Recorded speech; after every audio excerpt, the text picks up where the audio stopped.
Daniel Naroditsky has left us way too early. This is really an extremely tragic loss for the community. And even though I didn't know Danya, I really feel a lot of grief and sadness since I read first of his passing. And I think that's just a testament of how big of an impact he had as a personality in the chess world and how positive that impact was and how unfair and sad it feels that he left us way too early.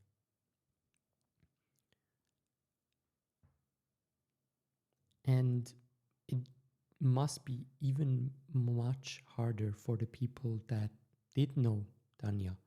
And so my support goes out to those people affected the most by this tragic death, which are the family and the closer friends, such as Alexander Bortnik or Peter Janados, or I think Robert Hess was pretty close. Whoever was close to Danya, my support goes out to you.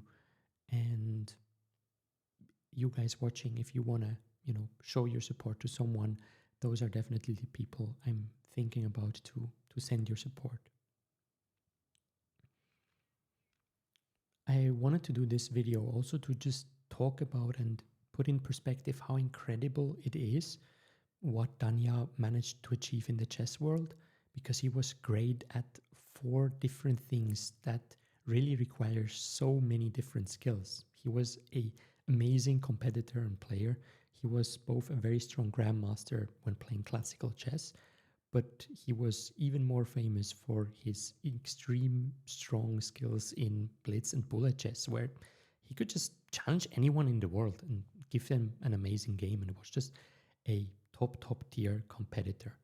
And he was very good in a commentating role. For many, Danya was the favorite commentator, for me included. I really enjoyed watching whenever he was commenting on something, because I learned something new about chess because he was so good in chess history. He was also stronger than me and could explain things so easily that it was both interesting for a grandmaster and for someone that's very new to the game, which is extremely unique. He was extremely good as a coach because you can feel through his Twitch streams, through his YouTube videos, his famous speedruns, that he really cared about helping people understand moves, helping people understand why you do certain things in chess, and just show the beauty of the game and help people get stronger at the game. And last but not least, he was also great at creating content. Well, that goes kind of in with the teaching, because he mostly taught when creating content, but he was also, it was very interesting to just watch him play his games. If it was marathons against some of the strongest players, he commented on one day on the candidates, and then in the night he is playing against one of the players in the candidates.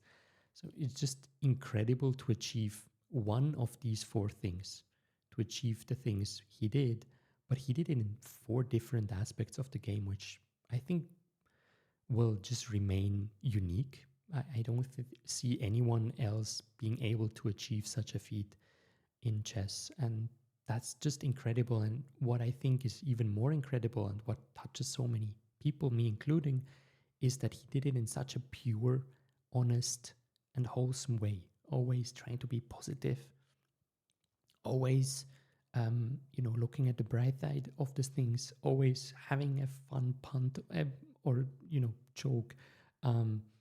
So just such an amazing human being that you could just feel through the screen that he was honest, he was authentic, he was wholesome and nice. And that's what makes it even much more sad that he passed away way too early. And I also want to shortly to take time to talk about something extremely important, which is mental health. I don't want to speculate on anything what exactly happened, but I think it's pretty clear that Danya had some struggles in the past year or so. And it's just so important that we give the right importance, the right weight to our mental health, and that we take it serious. And I think, first of all, it's just important that we understand how damaging, how painful negative comments or, completely baseless accusations can be, how much pain that can create in a human. And I think something that often gets undervalued or underestimated is that even a few negative comments, even a few accusations cannot be outdone by hundreds or thousands or tens of thousands of positive messages of support, because these, this small group of people that leaves hateful comments or spreads accusations that are baseless, that's just creating so much more pain that basically cannot be undone, or is extremely hard to be undone. So I, for myself, was thinking about how I can try to be even kinder, how I can try to, even if I would disagree with someone, to not attack these people personally, to, not spread accusations if one is not sure about them, if it's just, mere kind of mental frameworks and not based on any facts whatsoever. So I think that's extremely important. And to those that also struggle with something mentally, I just wanted to say that, you're just human. This is totally normal. Living life is difficult, and the world seems to get more cruel. And so it everybody is fighting with something. And I think it's important that you can acknowledge that. And if you need help, go search for help. That doesn't mean you're weak. It doesn't mean you're an annoyance to others. It just means you're a human being, and sometimes we need support, sometimes we need help. So it's super important that we go get it if we need it. And I wanted to end this video with a few things that have helped me in the hard times, when I maybe felt there was not much hope. And those things are usually not extremely, sophisticated, but it's focusing on the basics. Let's try to get some sleep. Let's try to exercise, to look out for our body. Body and mind are connected. So if we improve our body, we improve our mind. If we improve our mind, we improve our body. Go out and get some fresh air. A good meal, really having good nutrients, can help a lot. I know of people that had a huge, change in mood, or even, managed to have lesser symptoms of depression by just checking if they are, deficient in any vitamins or whatever you can have. So that can be super helpful as well. A second thing that has helped me a lot is trying to zoom out when there is one big thing that seems to, work me up and seems maybe unfair, unjust, that is just so painful, is trying to zoom out and see other things that are actually positive, see things that are going well in the world, see my loved ones. So yeah, not to be only stuck on this one thing that doesn't work, but actually to see all the other things that seem to work pretty well, because I believe there's always positive we can watch out for. And I myself personally struggle sometimes to see the positive. So that's also a reminder to myself.